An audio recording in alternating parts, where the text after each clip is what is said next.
자, 오늘 주제는 신정론에 대해서입니다.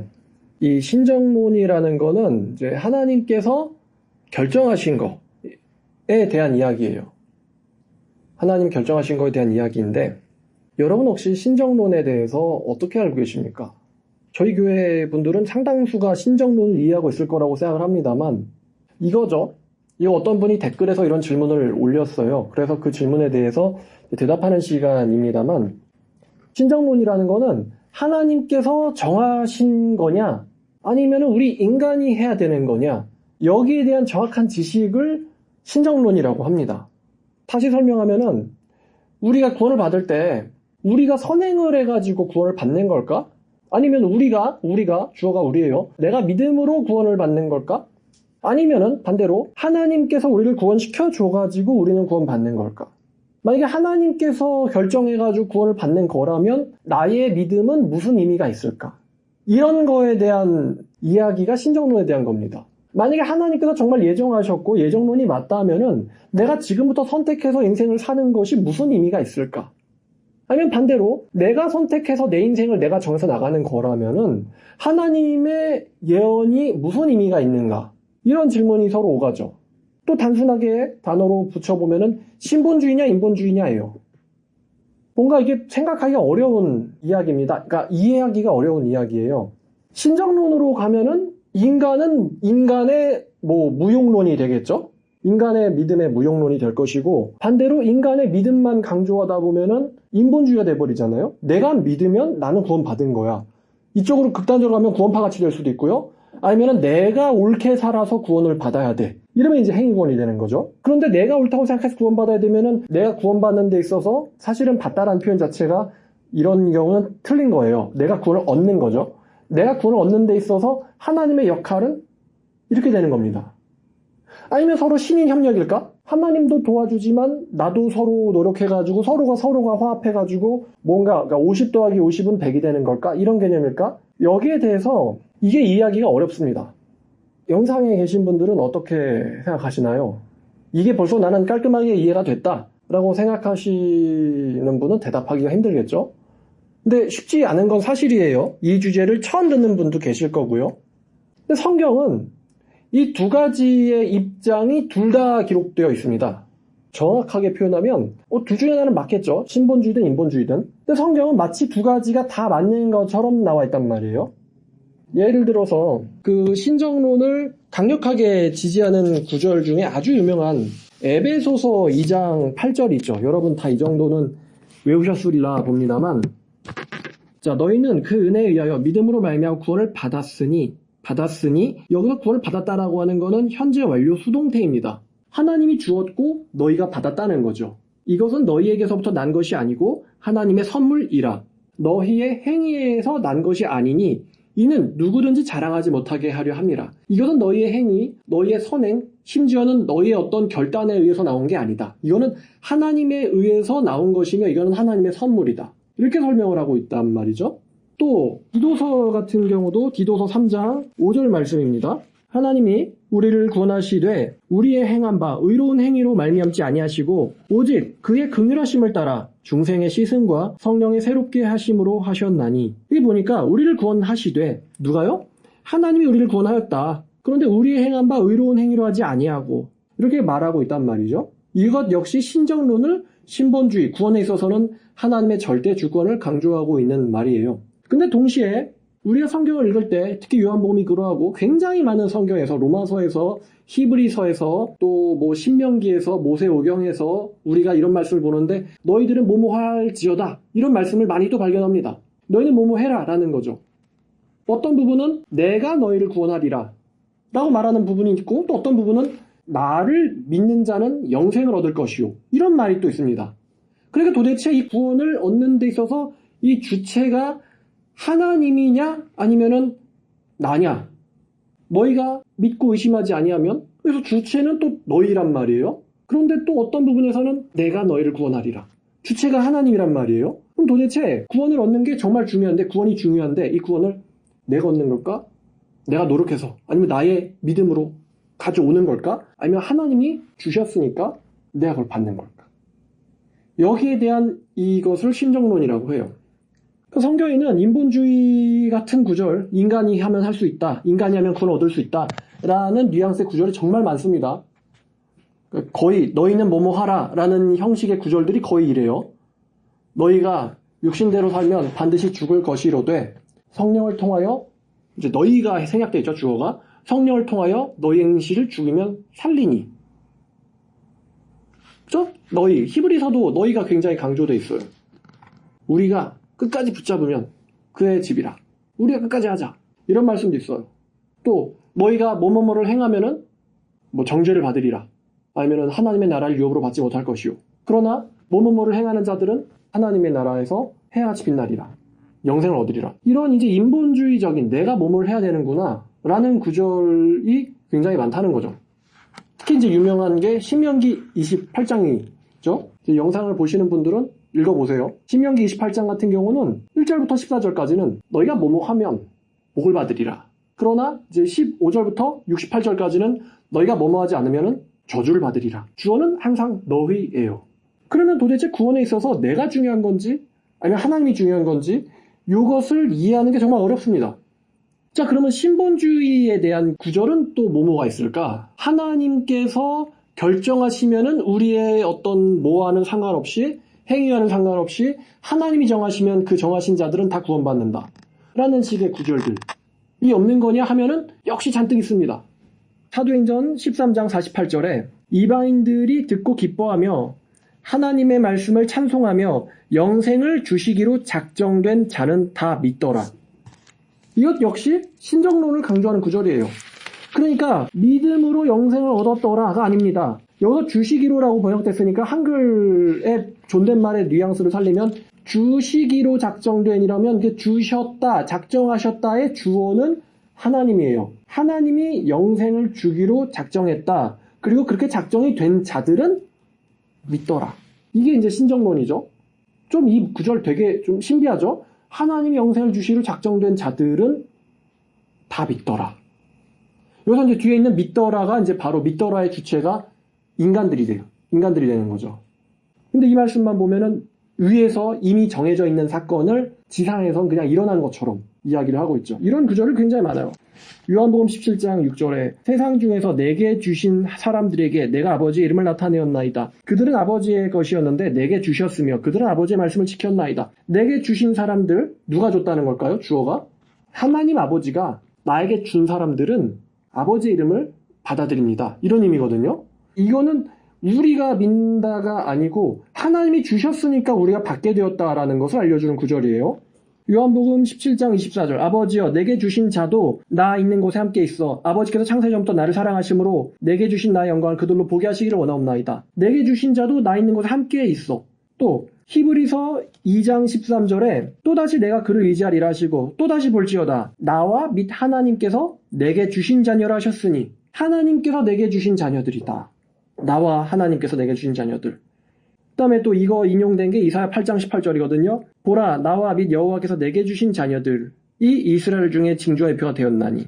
이제 유명한 구절이 이거 있는데 자 요한복음 6장이에요. 요한복음 6장 37절 아버지께서 내게 주시는 자는 다 내게로 올 것이요 내게 오는 자는 내가 결코 내쫓지 아니하리라. 여기서 누가 내게로 오느냐? 아버지께서 내게로 주시는 자들은 다 내게로 올 것이며 또 내게로 오는 자는 내가 결코 내쫓지 않겠다.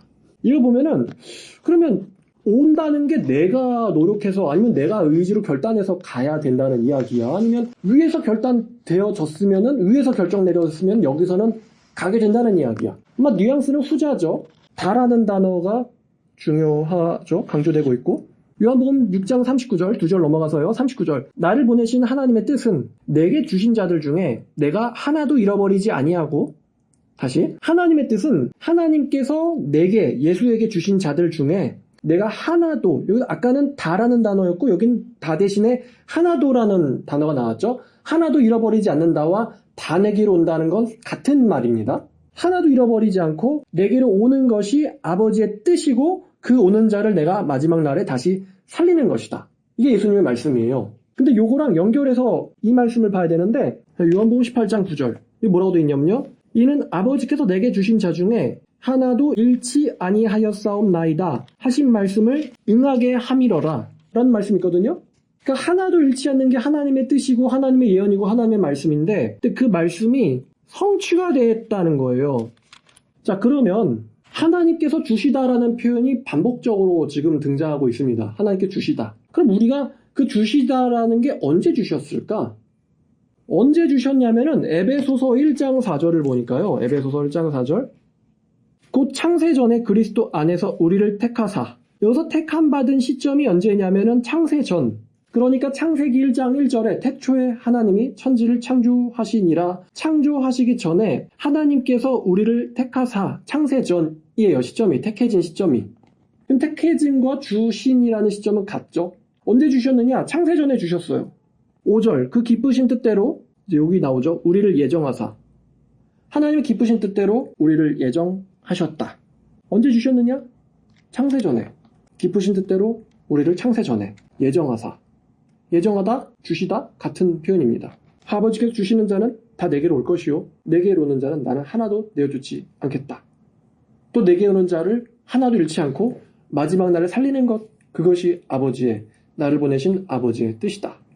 그러니까 구원은 전적으로 하나님의 결정, 성경에 있는 단어를 쓰면 작정, 예정인 거죠. 또 이제 구원을 잃어버릴 수 있다는 사람들이 구원을 이루라 라는 말씀을 가지고 우리가 구원을 이루어서 완성시켜 나가야 된다 이런 식으로 이해를 합니다만 칼빈은 그런 식으로 생각하지 않았어요. 저도 그렇게 생각하지 않고요. 자, 빌립보서 1장 6절을 보면은 너희 안에서 착한 일을 시작하신 이가, 그래서 착한 일이 뭐냐면은 구원이죠. 너희에게서 구원을 시작하신 하나님께서 그리스도 예수의 날까지 이루실 줄을 우리는 확신하노라.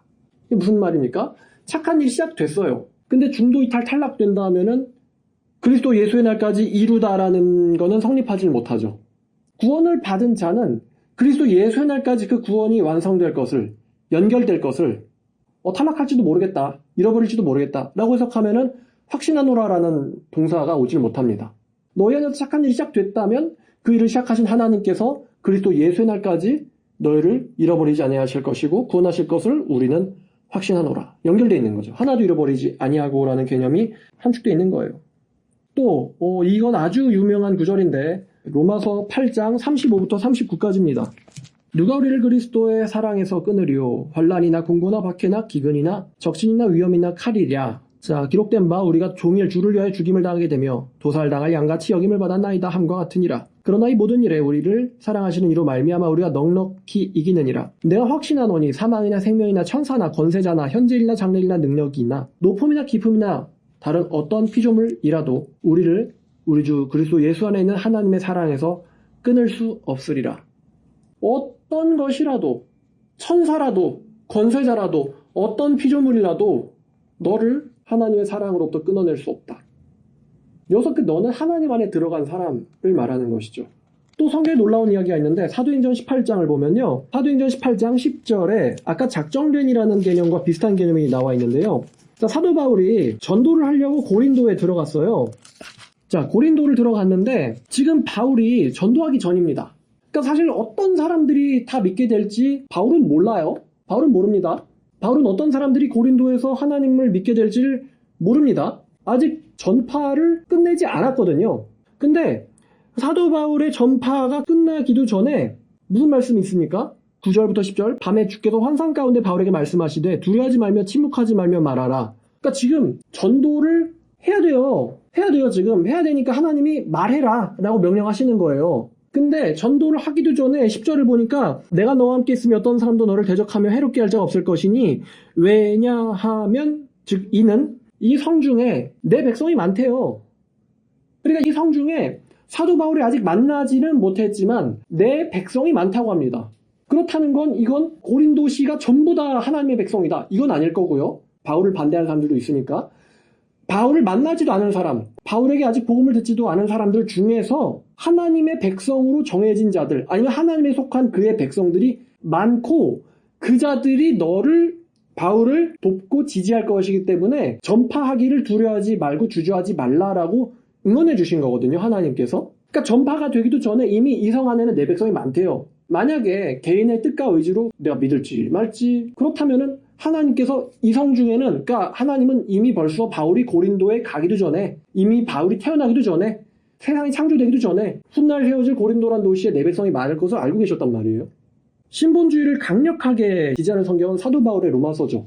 거기 보면은 9장을 보면은 태어나기도 전에 하나님 정했다고 했죠. 태어나기도 전에 하나님이 귀한 그릇과 또 천한 그릇을 정했다고 했죠. 귀한 그릇이 천한 그릇이 되는 것도 아니고 천한 그릇이 귀한 그릇이 될 수 있는 것도 아니죠. 밥그릇과 요강이 정해져 있듯이 토기장이가 그릇을 만들 때 얘는 요강으로, 얘는 밥그릇으로, 얘는 컵으로 쓸 것을 정하고 빚듯이 태어나기도 만들어지기도 전에 하나님께서 귀한 그릇과 천한 그릇으로 정해놨다는 게 바울의 논리예요. 심지어 더 이제 좀 불편하지만 인간의 입장에서는 하나님께서 파라오가 완악해야지, 아니면 재앙을 당했을 때 모세의 행동을 보고 기분이 나빠야지 라고 반응하기도 전에 하나님이 바로를 완악하게 하셨다. 완악하게 하셔서 반항하게 만들어서 더 무시무시한 재앙을 보여주려고 이스라엘 백성과 이집트 백성들에게, 그래서 온 세계가 하나님이 얼마나 힘이 있는지 보여주려고 하나님이 바로를 완악하게 만들었다거든요. 만약에 하나님이 재앙을 내렸는데 바로가 그걸 보고는 쫄은 거예요. 쫄으면은 하나님은 지금 11가지를 준비했거든요. 11가지? 11가지를 준비했는데 쫄은 거예요. 한 번, 두 번밖에 안 보여줬는데 쫄아가지고 하나님께서 준비하신 9가지를 더 보여줄 수가 없게 됐어요.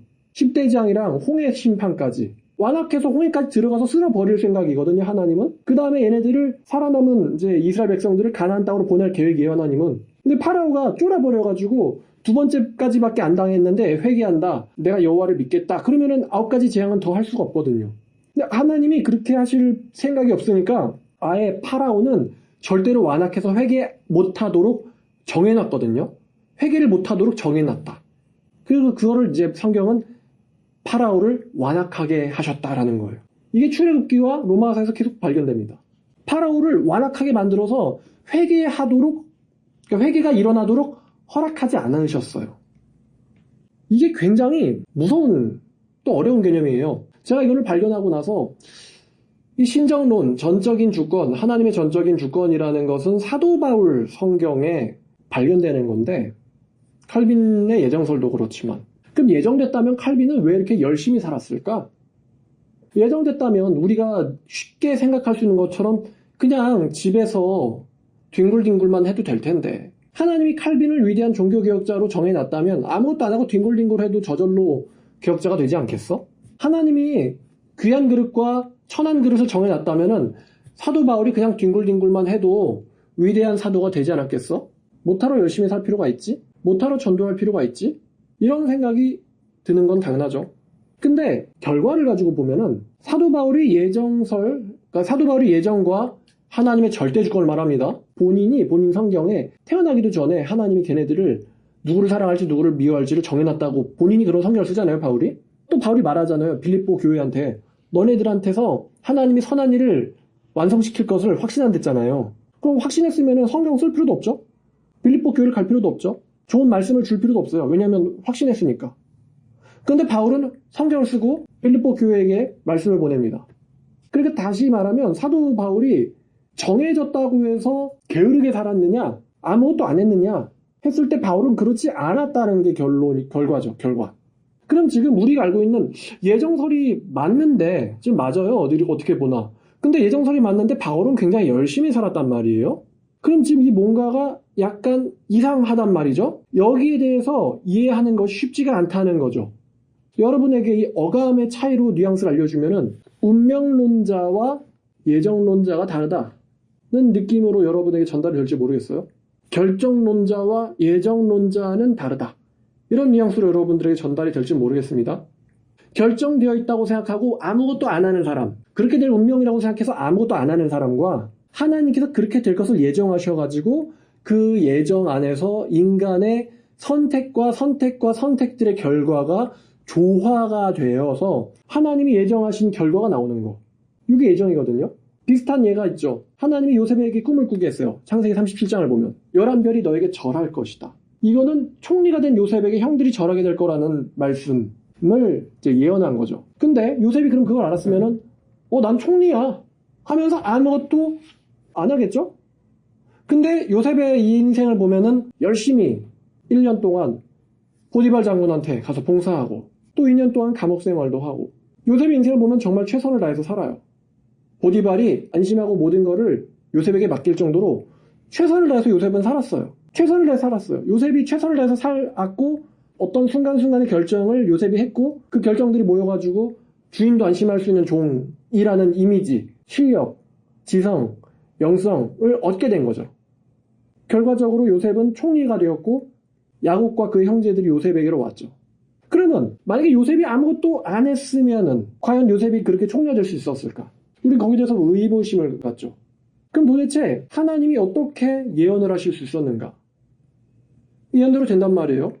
자, 우리가 하나님의 전적이라는 건 100%를 말합니다. 하나님의 절대 주권과 인간의 책임이 어떻게 조화를 이루는가? 그래서 하나님의 예언이 어떻게 이루어지는가를 성경을 통해서 이해하는 것이 인간의 논리를 뛰어넘습니다. 인간의 논리를 뛰어넘어요. 그러나 인간의 논리를 뛰어넘지만 비현실적인 일은 아니었다라는 것을 우리는 성경을 통해서 알고 있어요. 모든 역사는 하나님이 예언한 대로 흘러왔고 흘러가고 있고 흘러갈 거다.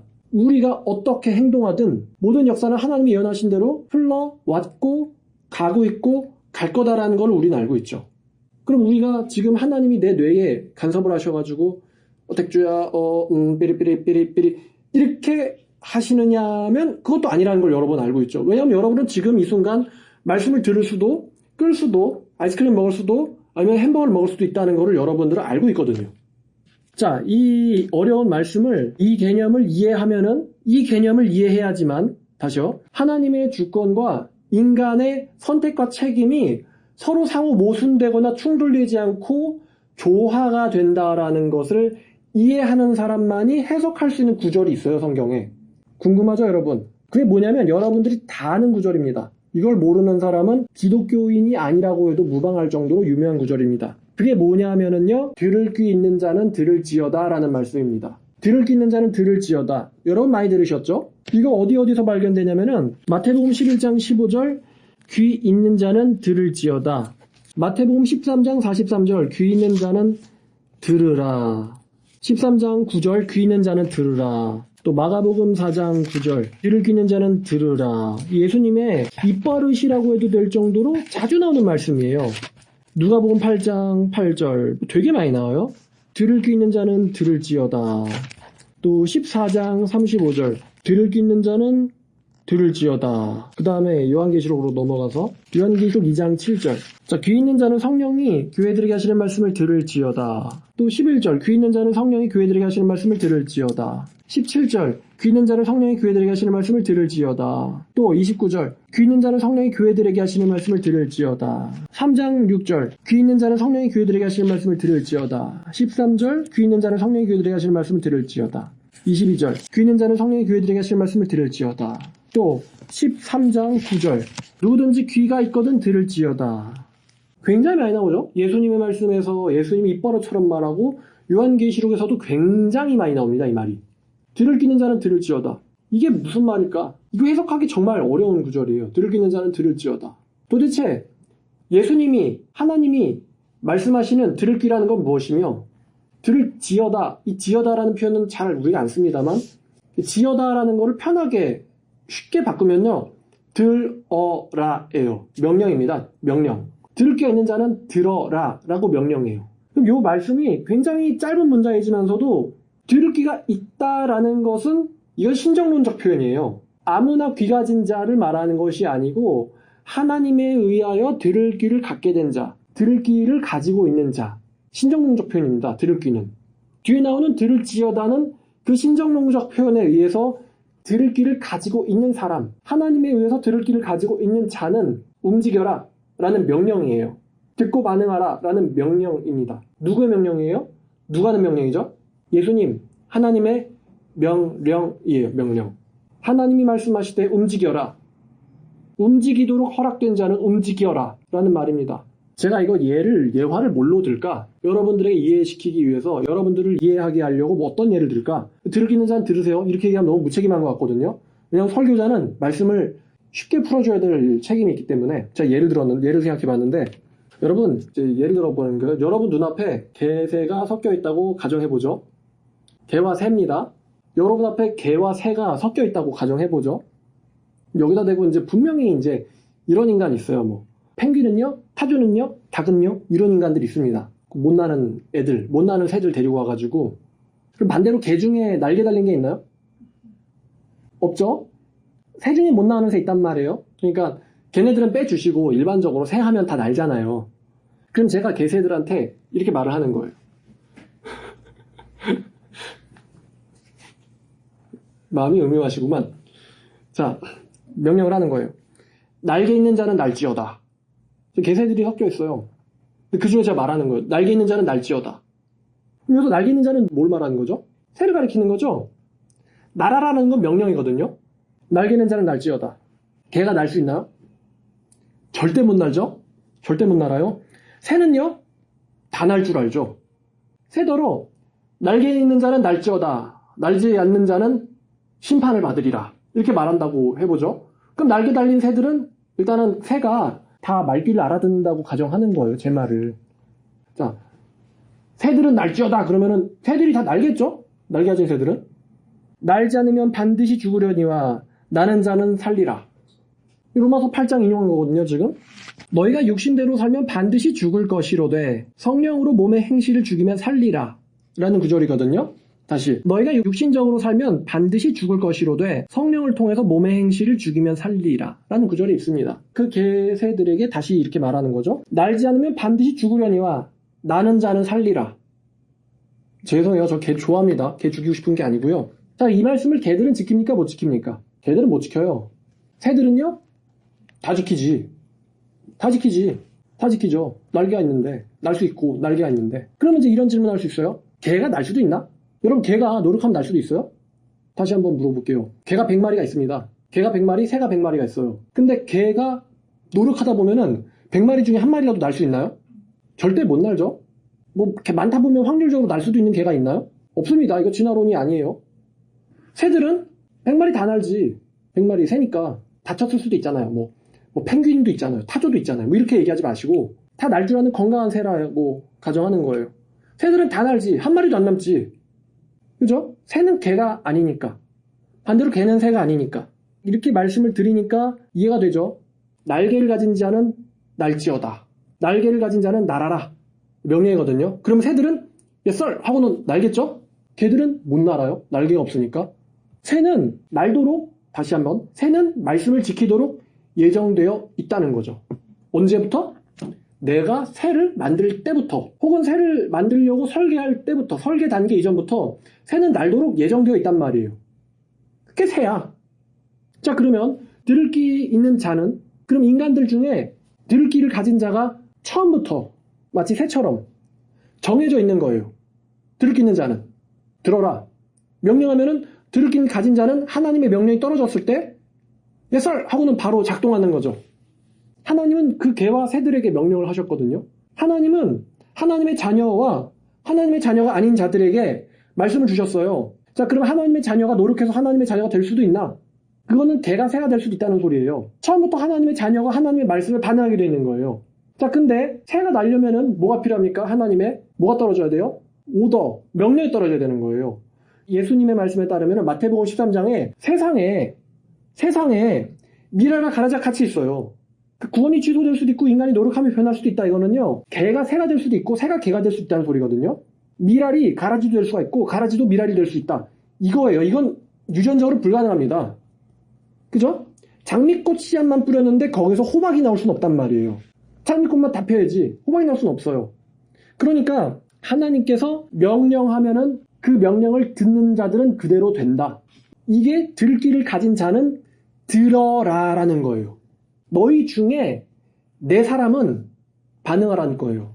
너희 중에 네 사람은 들을지어다라는 것은 깨닫고 반응하고 실천하라는 게 생략돼 있거든요. 네 사람은 반응해라 라는 거를 네 사람과 네 사람이 아닌 사람들이 섞인 곳에다가 던지는 거예요. 말씀을.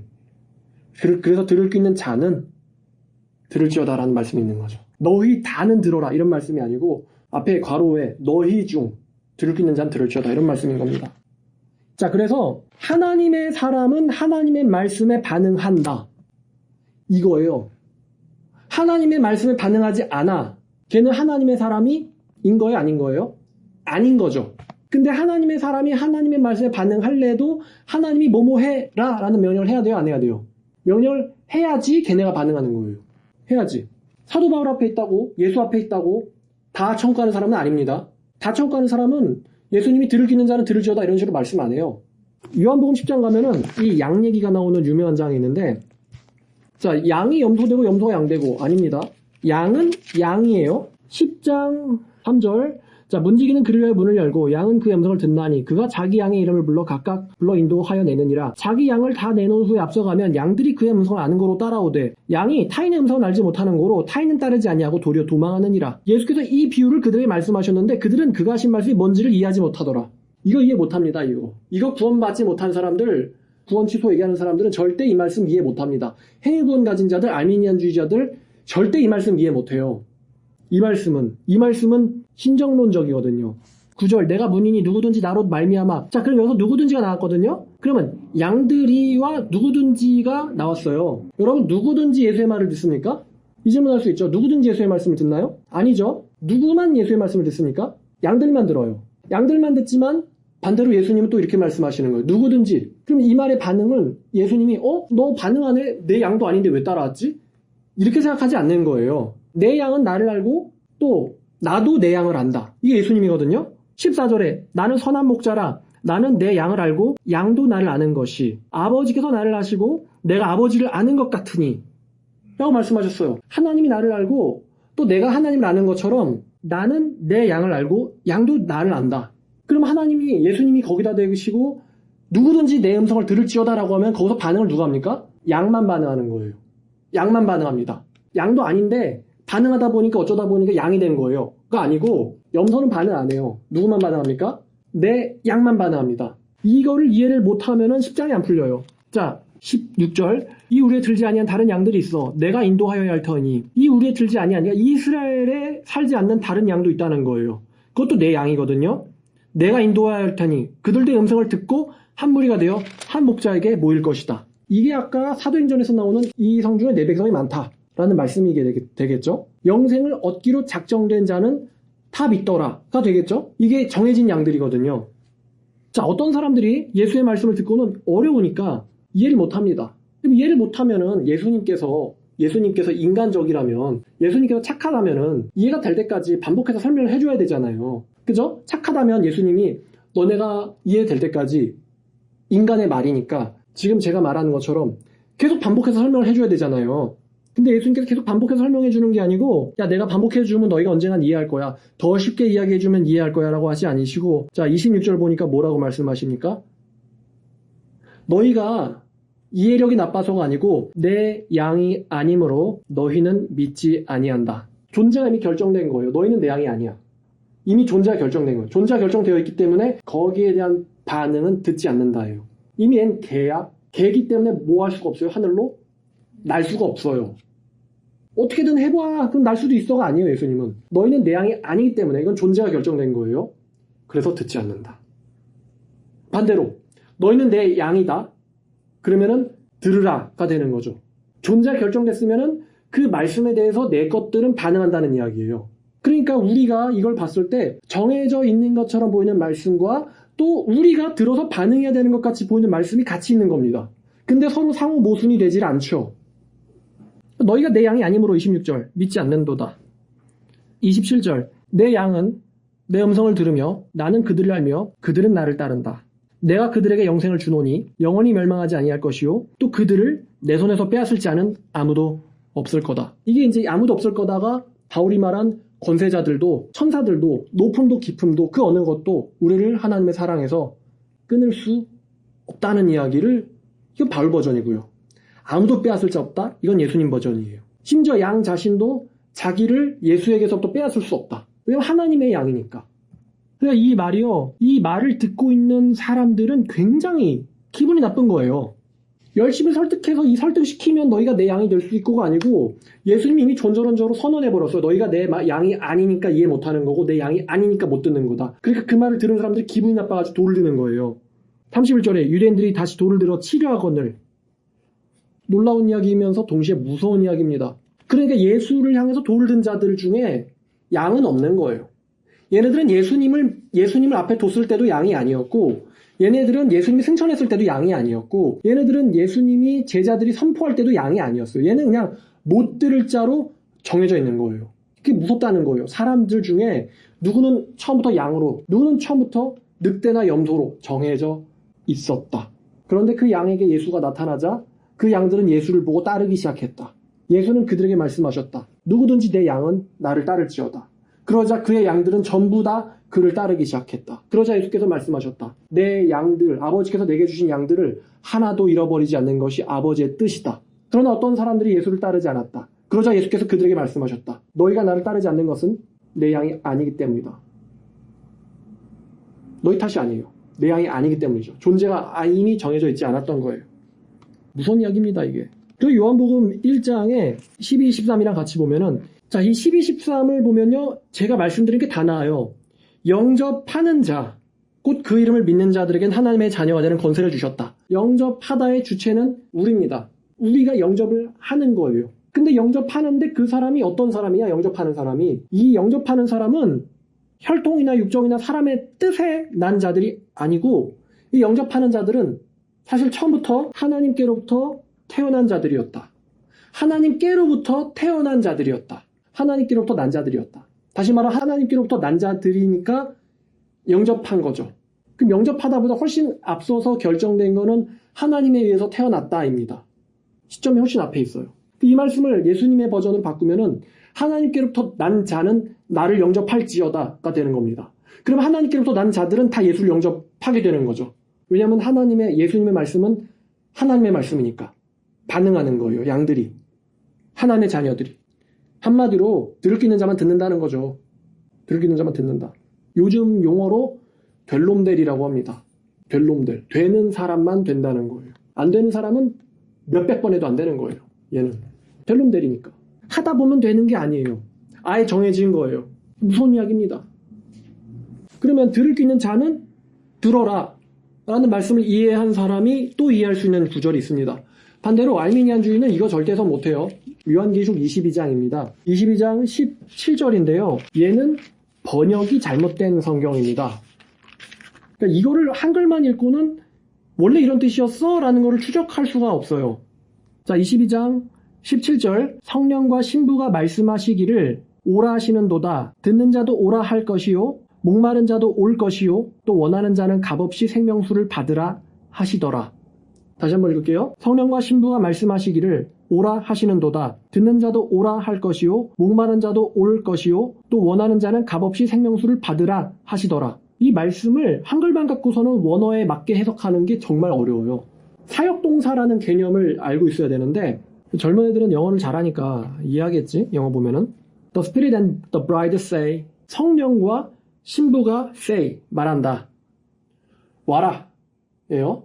자, 이거 명령이죠? 성령과 신부가 말한다. 와라. 그러면은 어떤 자가 와요? 들을 귀가 없는 자, 있는 자. 있는 자가 오겠죠? 명령이니까. 와라. 아무나 다 올 수 있습니까? 들을 귀 있는 자만 옵니까? 들을 귀 있는 자만 오겠죠? 자, 그럼 그 사람이 왔어요. 그 사람은 무슨 귀를 가진 자예요? 귀를 가진 자예요. 그 다음 문장. Let the one who hears. 무슨 뜻이냐? Let은 let's go. 갑시다. 뭐뭐 시키는 거거든요. The one who hears. The one who hears. 듣는 인간. 어떤 인간? 듣는 인간은 let. 시켜라. 뭐라고 시켜요? Say come.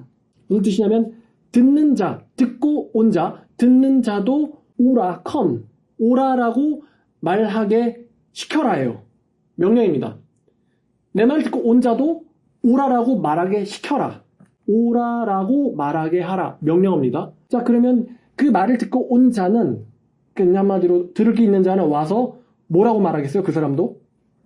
와라! 라고 말하기 시작하겠죠? 왜? 누가 명령했으니까? 성령님이 명령했으니까 걔도 오라라고 말하기 시작하겠죠. 듣는 자도 오라라고 말하게 해라. 그 다음에 and let 또 나왔다. let the one who is thirsty come. 그게 뭐냐? 목마른 사람도 오게 해라는 거예요. 목마른 사람도 오게 하라. 그럼 목이 말라. 지가 목이 마르다는 걸 느끼고 있어요. 근데 지금 누가 오라 그래요? 성령님이 와 라고 말하는 거죠. 그럼 목마른 사람은 올까 안 올까? 오지. 왜냐면 누구의 명령인데? 하나님의 명령이니까. 목마른 자는 반응해, 들끓는 자는 반응해, 와서 오라라고 말하게 돼요. 하나님의 명령이니까. 그게 창조 목적이니까, 창조 목적. 자, 근데 하나님이 이것을 범위를 넓히는 거예요. 이 음성이 들려 퍼지는 범위가 넓어져요. 반응하는 사람들은 정해져 있지만 이 음성이 퍼지는 범위가 넓어져요. 전 세계로. 자, let the one who desire take the water of life without price. 이게 뭐냐면은 너네들 중에서 갖고 싶은 사람, 원하는 사람, 뭘 원하냐면은 the water of life. 생명의 물, 생명수를 갖기를 갈망하는 자. 생명수를 갖기는 갈망하는 자는 하나님이 let 또 시키는 거예요. 뭘 시켜요? take. 가져라. 이거 가져라. 하나님이 명령하신다. 원하는 자는 가져라. 자, 그러니까 들을 수 있는 사람, 목이 마른 사람, 갈망하는 사람, 생명수를 그 사람들은 가져라. 한 명도 빠짐없이. 이게 말씀이에요. 내 양은 와라. 그리고 내 양은 와라 라고 말해라. 목마른 양은 와라. 또 생명수를 원하는 양은 가져라.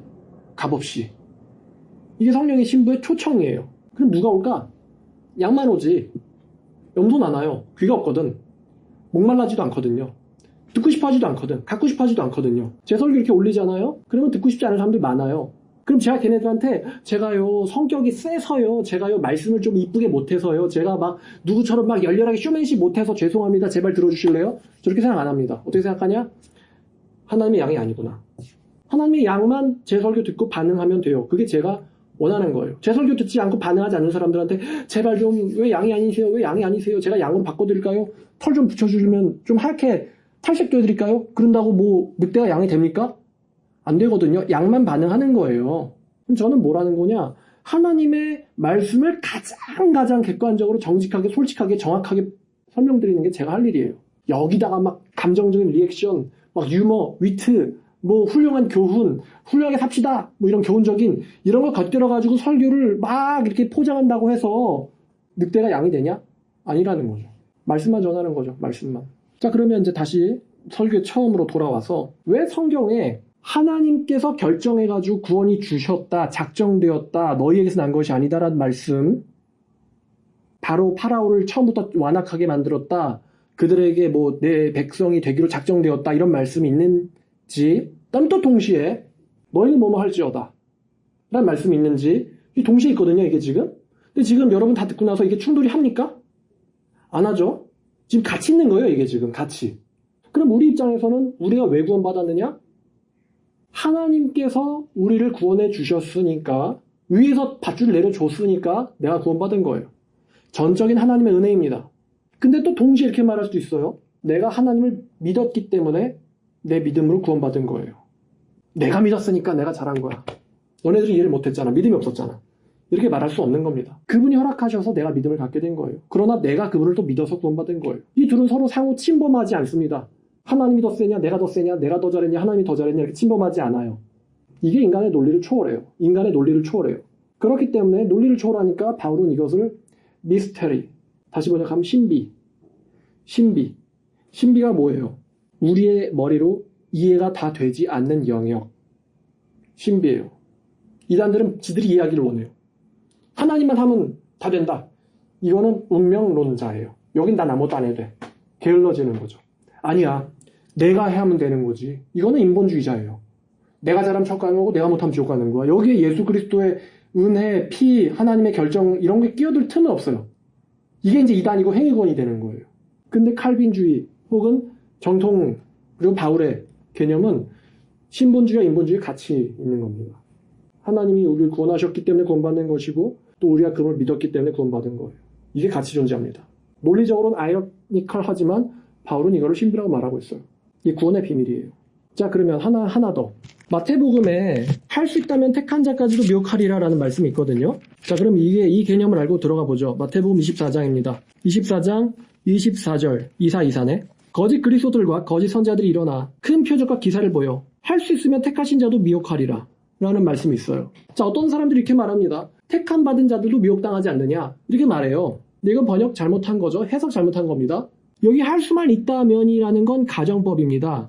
가정법. if possible, if possible. 할 수가 있다면 even the elect, 결정된 자들도, 선택된 자들도. 자, 그럼 elect라는 게 결정하다, 선택하다니까 선택을 누가 했어요?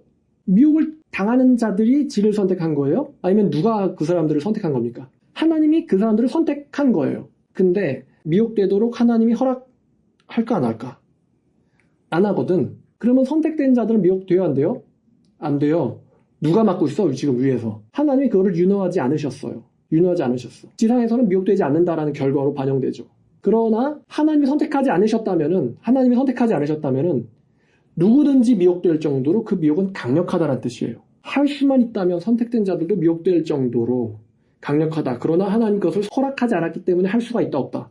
할 수 없기 때문에 할 수만 있다면이라는 가정법이 들어갑니다. 선택된 자는 미혹되지 않습니다. 그런데 현실적으로 이단 같은 데 들어갔다 나오는 사람들이 있거든요. 그럼 그 사람들은 하나님께서 나오게 정하신 거예요. 이단에 들어갔다 나오게 정하신 거예요. 근데 이단에 나왔다고 다 그럼 하나님한테 구원받은 거냐? 그건 아니에요. 그냥 구원 안 받은 사람이니까 이단에 들어가는 거고, 이단에 들어갔다가 나와가지고 다시 구원 안 받은 상태로 들어가는 사람들이 정말 많습니다. 근데 그 중에 일부 선택된 자들이 이단에 들어갔다가 구출을 받게 되죠. 그리고 나서 참된 회심을 하게 되죠. 이단에서 나와서 참된 회심을 해가지고 오히려 이게 전화위복이 되죠. 어떤 자들은. 요한계시록에서 내 백성아 나와라라고 하거든요. 그럼 내 백성이 나올까 안 나올까? 나와라는 명령이잖아. 그럼 나오겠지? 내 백성이니까. 근데 내 백성이 아니면 나와야 안 나와요? 안 나오지. 그 명령이 걔한테는 작동하지 않는 거예요. 걔한테는. 내 백성만 작동하는 거거든. 나와라라고 명령한 거예요. 그럼 걔는 나오는 거지.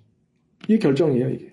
자, 오늘 말씀 예정론의 신정론에 대한 놀라운 진리였습니다. 자, 여러분들에게 하나님의 귀한 계시의 은혜가 있기를 원합니다.